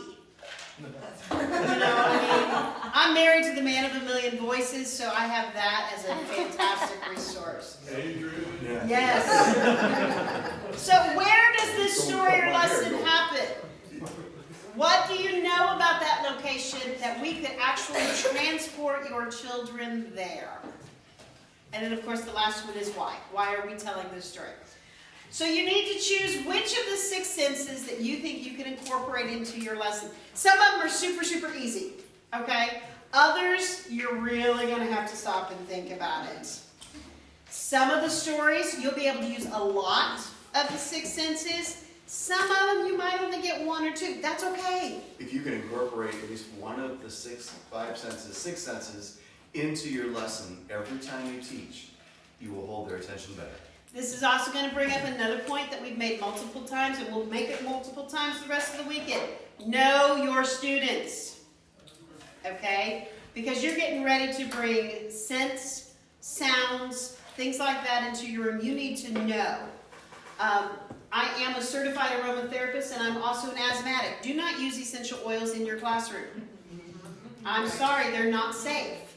They are actually therapeutic. They have actual uses, and you can cause some serious issues. Those little plug-in things in the wall, I'm an asthmatic. Those little Febreze flower thingies that go in there, we walk around and unplug them in the churches we're at because I can't breathe. We were in evangelist quarters last weekend. We couldn't find it. We couldn't find it anywhere. It was there. We could smell it. I start wheezing, and we can't find it. We finally found it. It was behind something. So there are other ways to use the scents that do not cause problems, but you just need to know your kids. Don't burn Do incense. you have some? Yes, Pastor burned incense and sent 3 people to the hospital. So know your people. Do they have respiratory issues that you need to be careful what you're using? Just put a little bit of thought. And you can't come back when you're visiting somebody at the hospital who's gone into respiratory distress and say, I just didn't think. Think, okay? No, your just kids. think. Okay, so let's give some quick examples of this. Give me a Bible story. Job. Job? Oh, we like Job. You said Job or Jonah? I don't know. Job. Job. So how can you make your kids... Let's start with sight. The story of Job and sight. What can they see? What can you give them to see? Got an idea? Yeah, you're helping me teach. What can you see in the How story? about garage sale stickers, those little round ones for the boils all over his body? That's something they can see. Yes? Picture Bible. You can use that. And You can use, you're right, you can use a picture Bible and point it out to them and let them see it. You can. You can also dress up as Job and his 3 friends who came and told him to turn his back on his God. Costumes are one of the easiest ways to make a story come alive. Could you imagine if kids came to the room ready for Sunday school and you're greeting them in character as they're going in? They're like, oh, what are we doing today? One of the best things that we ever did was called the costume box. This It was was just great for our smaller kids. we taught ages 4 and 5 together when we first got married. And the church we were at, we had the best classroom. It was right off the sanctuary and it was huge. 3 weeks later, they moved us. They sent us to the very back of the Sunday school wing in a little classroom. I still haven't figured out why. I don't know why they moved us. But anyway, we had a baker's box. And we loaded it with all kinds of costume pieces. I mean, just pieces of fabric, beards. We had bathrobes, we had boxer shorts. We had all kinds of stuff in there. And if we put that box out in the room, when the kids came in, they knew they were going to be the story. And they would get into that box, and we just let them deck themselves out. We didn't care what they looked like. There was a hula skirt in there. I threw away the coconut bra. Don't worry about that. But we put all kinds of stuff in there and just let them go to town. And then we would tell a story, and they would act it out. Now, what did I just give them? Sense of sight, sense of touch, because they can feel those costumes. They're hearing the story that we're telling. We just incorporated 3 with something so simple. 3 different of the senses. And of course, the 4th, the sense of fun, because they thought it was just the absolute best. So it can be as simple as costumes. It can be as simple as accessories. If you're talking about food, stories in the Bible with food, put the food on the table. Let the kids have the food at the time that they're doing it. Give them something that they can see. If you're talking about Jesus telling the stories off of the Sea of Galilee, put some driftwood out there. Or get really brave like I did and put sand on the floor. In a wading pool. Well, it wasn't originally in a wading pool. It wasn't just on a piece of plastic, but it kind of migrated. But you know how when you go to the beach and you had to bring half the beach home with you? And you can I had the kids take their shoes and socks off and put their toes in the sand, and we told the stories. They loved it. That might be why they moved us. That's one of the reasons they moved us. It's easier to give forgiveness than permission on. What you will find is things with sight and touch tend to overlap, and they are the 2 easiest of all of the senses to do. And they're also the most fun. Things that the kids can see are usually things that they can feel. When we did Daniel in the Lion's Den, they called us out to Pennsylvania. This was probably 20 years ago, 18 years ago? 18 years ago. Something like that. This church called us out to do their vacation Bible school. And, okay, that's great. We love vacation Bible school. We get there, and they have decked the place out. They had a castle. I mean, it looked amazing. We're like, awesome. Tell us about your kids. Well, we don't have any kids. I looked at my husband. He goes, so what are we teaching you how to do a vacation? He said, no, we're going to go get some kids. We're going to take the church van down to the park, and we're going to pick some kids up. Hey kids, want some candy? Get in our van. They literally did that. This is the honest to goodness. We shouldn't have told them what state it was in. Anyway. This is the honest to goodness truth. They went and picked up 5 kids from the local park. Only had their first names. We had no emergency contact information. We had nothing but 5 kids. 5 kids who've never been to church. 5 kids who've never heard about Jesus. And they've got sports, crafts, and snack before they come to us. And I looked at my husband and I said, we got to start the basics. We threw away our curriculum. We got rid of what we had planned, and we decided, okay, we're going to start with You Can Pray. Story in the Bible, Daniel Langston. Okay, we are kids evangelists, and there are a few things in your arsenal you must always have. Duct tape. Black trash bags. Solo cups. And masking tape. If you have those 4 things, a portable sound system is nice, but a Bluetooth speaker works just as well. If you have those things, you can do anything. You have the Bible for your curriculum. You've got that. We went out to the van, and he got the black trash bags and the duct tape. And at the front of their auditorium, probably a space about like that, started taping them, the black trash bags, together to make a great big square, and then taped them to the floor. I went rummaging and found a box fan. We put the box fan at one end and then taped the black trash bags all the way around it, leaving it very loose in the center, almost like a pleat. Just kind of gathered it up. On the opposite end? Kept taping it all the way around until we got to the other end and left part of it untaped. On the opposite end was a little slit. The part that was untaped. So when we turned the box fan on, it blew up. Turned into a dome. That you could go inside. We had a little bit of time, so I went to Walmart and got a rotisserie chicken. And a can of cat food. And we tore all the meat off of the chicken. And we got the can of cat food and opened it and set it inside of our dome. We went to our phones, or maybe, I don't know how we did it at the time, but we found some sound effects on iTunes of lions. That's when you had the briefcase of the CDs that you traveled with. It has been that long. Okay. Briefcase of CDs and you pulled out the sound effects. Back in my day. And then she she had her fur fluffy coat in there, and we put it in there. And we told the story of Daniel in the lion's den. And when it came time for them to get thrown in, we had one guy hit the sanctuary lights, and we pushed all the kids in through the little opening in the dome, and he's got the sound effects playing through the sound system of lions growling. And these kids are totally and completely freaked out. They could feel the bones in there. And they could feel the fur. And we talked about how Daniel kept praying. Yeah. And God came and he closed the mouths of the lions. And I believe that when he closed the mouths of the lions, that means that they couldn't open them. They couldn't have bit him if they wanted to, because they couldn't open their mouths anymore. Well, when we were all done, I mean, there was no altar call or anything like that night. They had no clue what hit them. The next day, there were 8 kids. Those 5, and they brought 3 friends. And they came tiptoeing into the sanctuary, standing up, looking at it. It was right there. I told you, it was right there. Why did they remember it so much? Something they could feel, something they could hear, something they could smell, and something they could kind of almost see in the dark. Did the same thing with Jonah.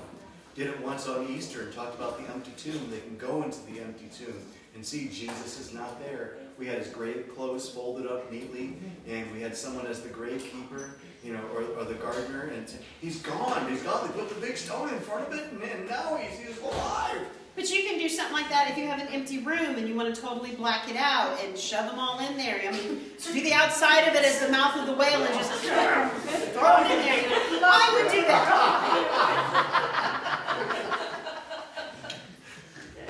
But if you notice, They'll come away with a different story. everything that we put in there was something that they could touch, they could see. Just think through, okay, what is in this story? What is it that we're doing here that they could actually... Go back to Jesus telling the parables off the Sea of Galilee. Seashells, driftwood, something that they... Especially those that need the fidgets. You're talking about how he's at the Sea of Galilee and they're playing with them. The plagues, go get the plastic frogs. Throw them at them. Marshmallows make fantastic hail. And rice is perfect for lice. Just start throwing it at them. Let them feel it. Yes, I sound so violent, but I promise I'm really not. You get all your frustrations out as a teacher too. It's great. You're talking about creation. Give them Play-Doh. Let them sit at the table with Play-Doh while you're telling the story. You're giving them that sense of touch. And ask them, okay, you create an animal. What's your animal going to look like? And start telling the story. You can also use that with the youth. You mentioned Job. Job is one of the best things about peer pressure. The best story in the Bible to teach peer pressure. Because when his friends came, your friends are supposed to help you do the right thing. That was a warning. My time is almost up. Your friends are supposed to help you do the right thing. Well, we took a styrofoam cooler. I had the youth class. My husband was Sunday school superintendent for a short time at one of the churches we were at, and he gave me the 12 to 14 class. I don't know why. I think he was mad at me or something. But he gave me the 12 to 14 class, and they kept me on my toes. I'm not going to lie. So I got a styrofoam cooler, and I put a layer of ice and a layer of salt. You know what happens when you put salt on ice, right? And then I put about 4 inches of water in it. Put the lid on it, insulated styrofoam cooler, took it to church. Had a handful of quarters. When they all came in, I started talking about the story of Job. We talked about peer pressure, what it means. What are you going to do if somebody's telling you to do something that's stupid, everything like that. And I threw the quarters into the cooler. And I had them take off their socks and shoes. Oh my gosh. And I said, use your toes to pull them out.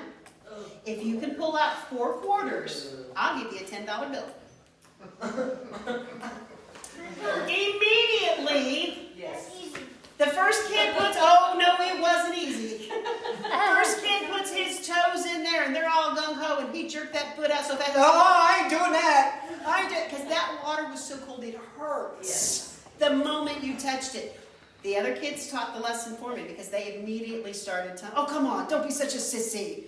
You can do it. Come on, it's not that hard. Well, you do it. No, you had it first. You go ahead and do it. They taught the lesson for me.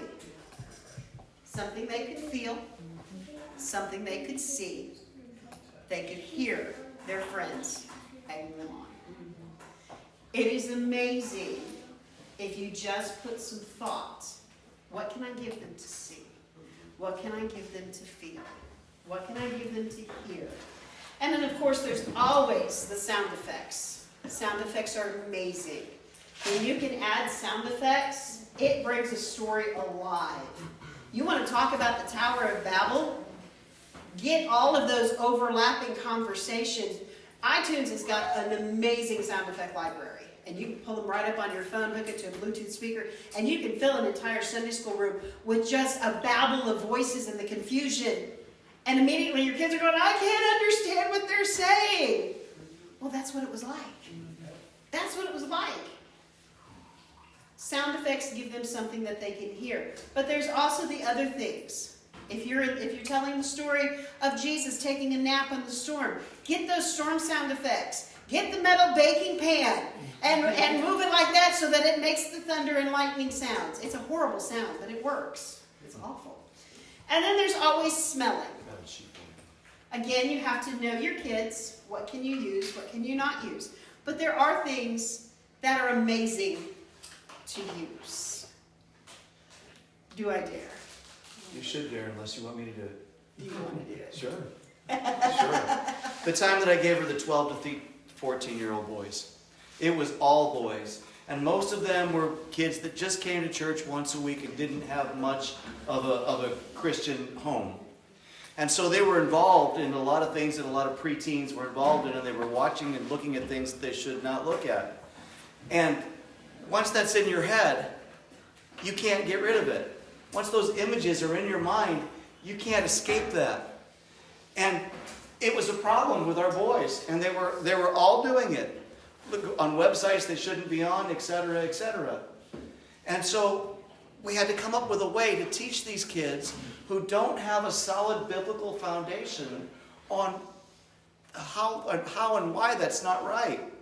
So, at that time, we had Montezuma Frederick the cat.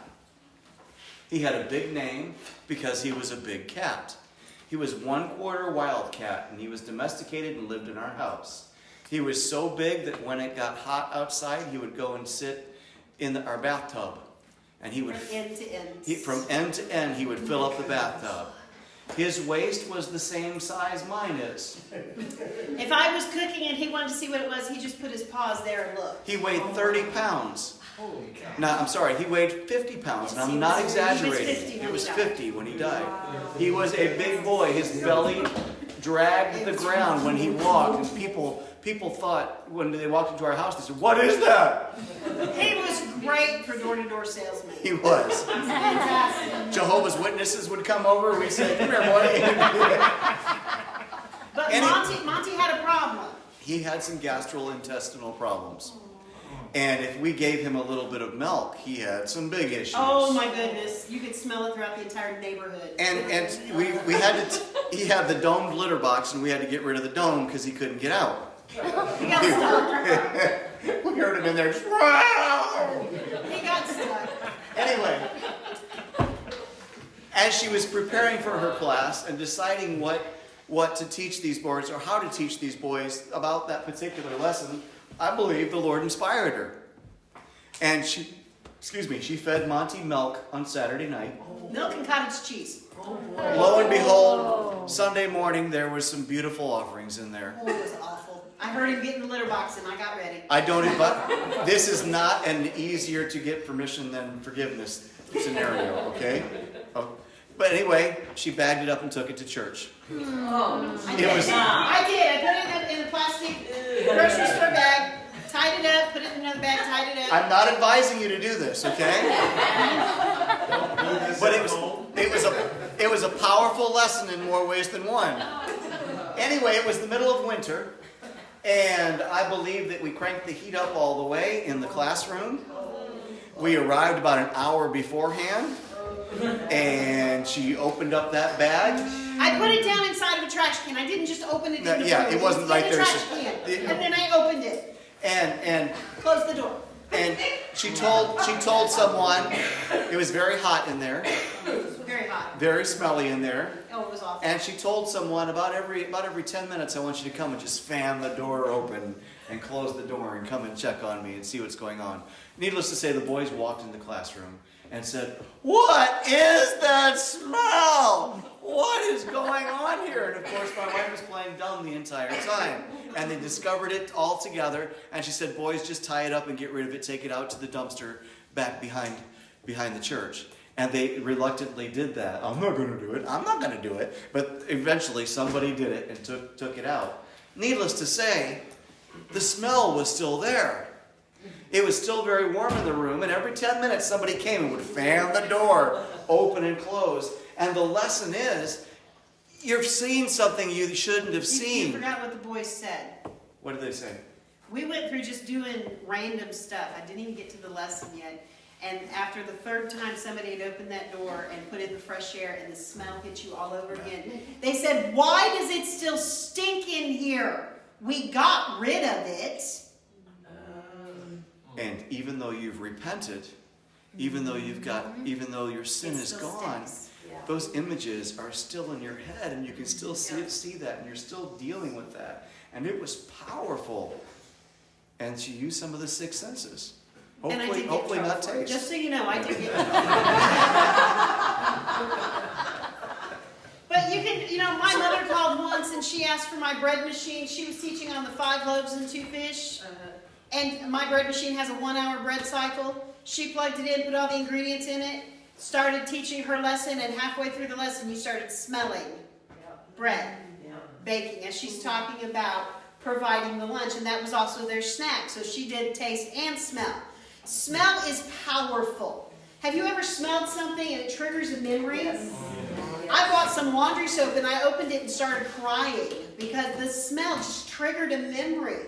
I got rid of the laundry soap. I can't cry every time I have to do laundry. I discovered Tide does that for me because my grandmother used it. Smell is powerful. When you can incorporate the sense of smell into something, using scented candles if it's safe for your children or whatever, it's amazing how much better they remember. Rosemary directly triggers memory. So if you're studying for a test and you have to remember this stuff, get some rosemary essential oil, put it in a little reed diffuser there in the room with you. You will remember because it's directly connected to it. That was free.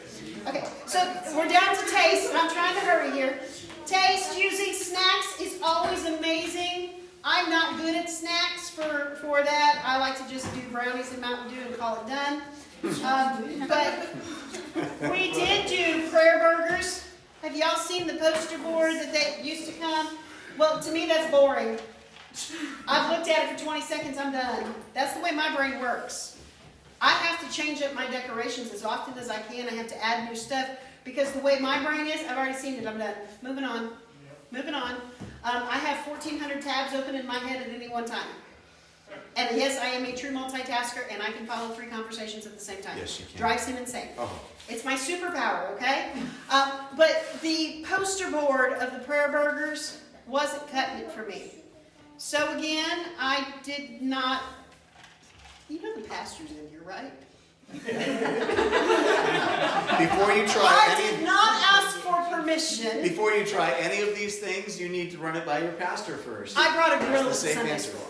Amen. I brought a grill to Sunday school and I laid it all out. We had the bottom bun, we had the liquid It was a condiments, we had the tabletop meat, hibachi we had the hard condiments, the cheese, lettuce, tomato, onion, all that, and we had the top bun. And we started, I had all bus kids. And they came in and we started talking about what does it mean to pray. And they had their own answers, but nobody really knew how to pray. I said, okay, so we're going to learn how to pray. Bottom bun, passed out paper plates, put the bottom bun on it. I said, the Bible says that we start off with praise. He said, that's brown-nosing Jesus.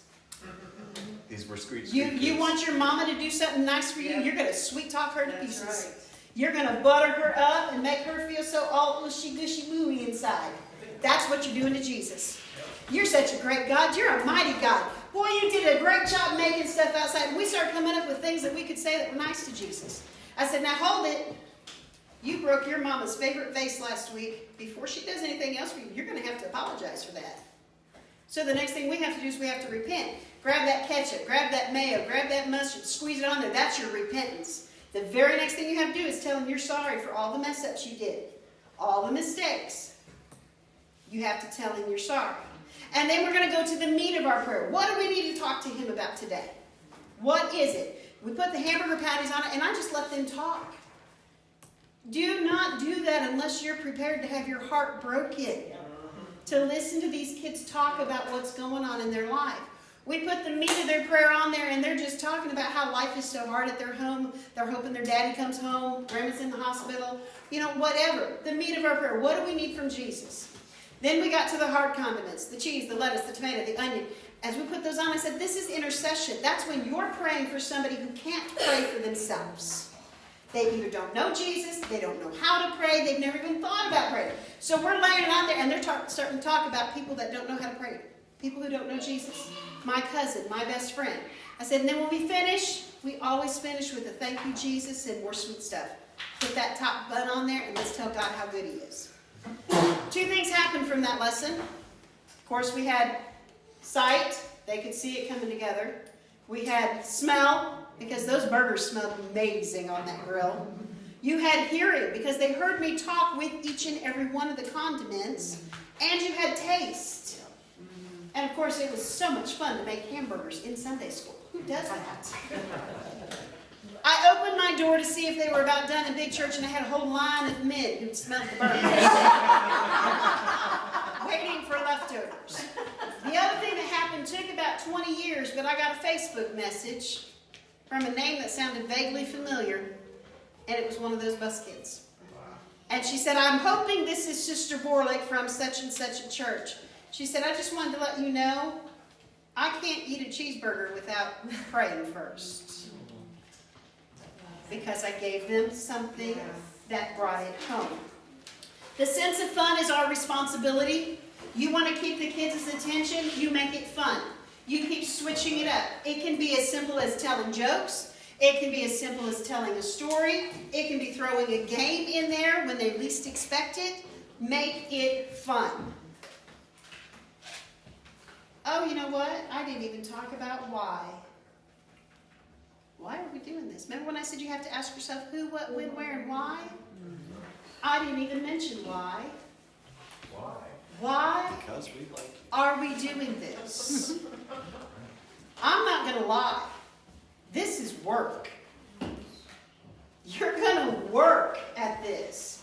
Why?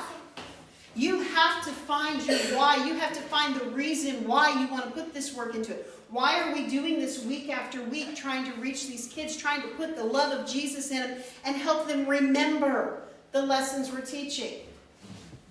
I found my why about 22 years ago. Maybe longer than that now. We were teaching the 8 and 9-year-old class. And that class had about 8 students in it. One of them was a brother and sister team. And I call them a team because they would gang up on me together. They were 11 months apart. They were close in age, Irish twins. And we talked, and we had decided we were going to do the story of the children of Israel wandering in the desert. Cleared out all the tables and chairs. That was where I first came into my love affair of no tables and chairs. We got rid of it all. We put out the costume box, and these kids came in, and they dressed up. They were so excited. I work on a zero budget. I'm not going to spend money if I don't have to. So I had 2 paper plates stapled to 2 Walmart paint sticks. Freebies right off the counter. Love them. One of those paper plates, I drew a smiley face. The other one, I drew a frowny face. And I told the kids, I said, okay, do you see this frowny face? Every time you see it, I need you to bellyache and whine and complain. You are the children of Israel. You are lost in the desert. It is hot. The sweat is running down between your shoulder blades. And the sand fleas have gotten into your underwear. And you are starving to death because I did not bring you a snack today. For Sister B not to bring a snack, that was a crime. They couldn't believe it.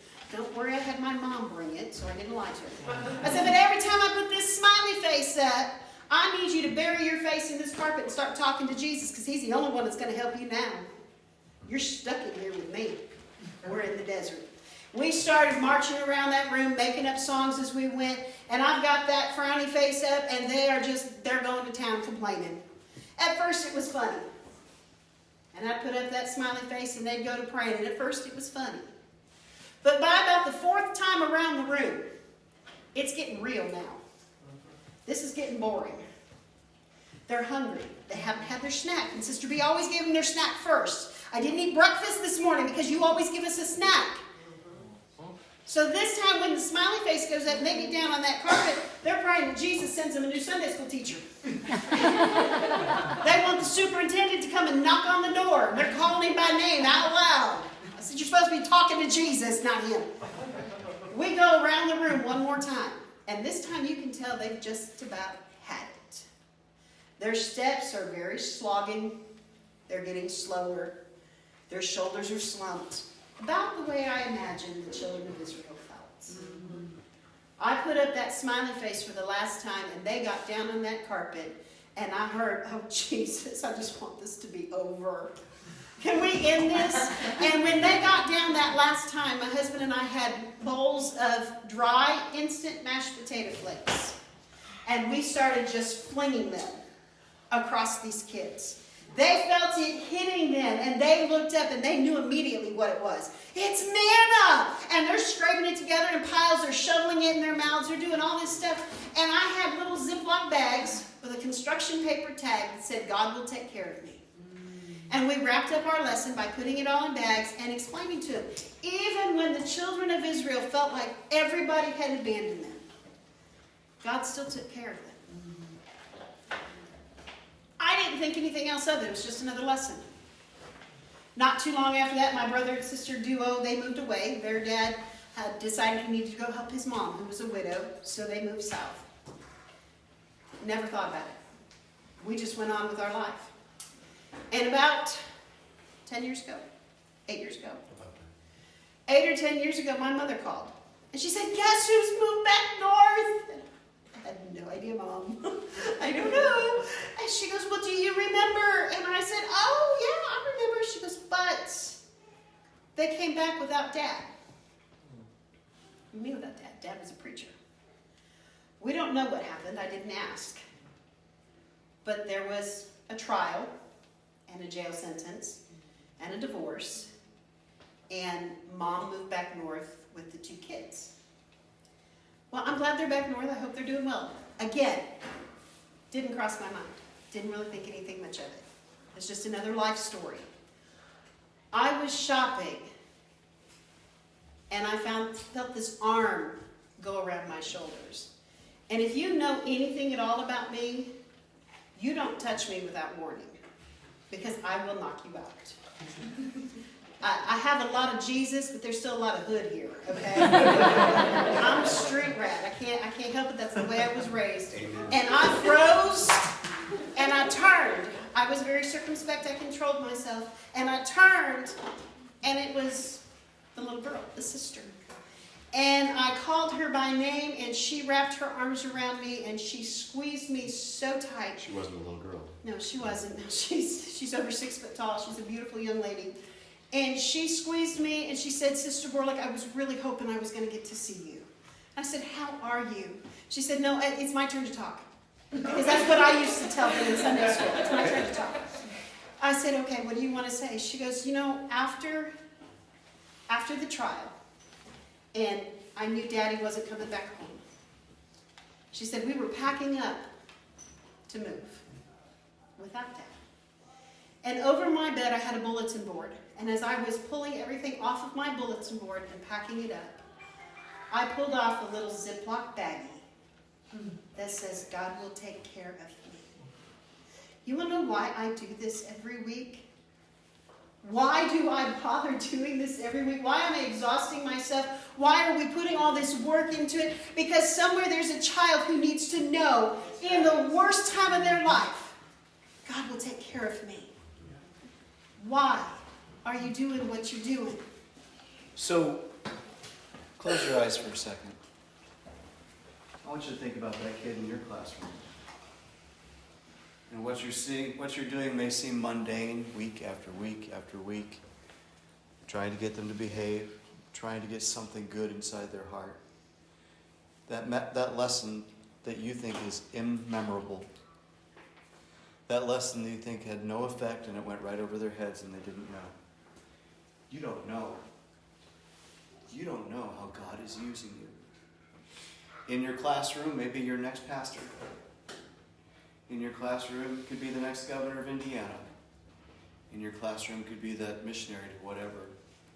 And we need to do everything that we can do to reach them. So we have to make our lessons memorable. We have to use the 6 senses. God wants to use you. So many times we look in the mirror and we say, I can't do it. I don't have the smarts. I don't have the background. I don't have the pedigree. I don't have the education. I don't have the money. I don't have the talent. I sure don't have the confidence. But God wants to use you. You need to discover your why. Why do you do what you do? He wants to use you. Before we go, any questions, comments, or complaints? Going once?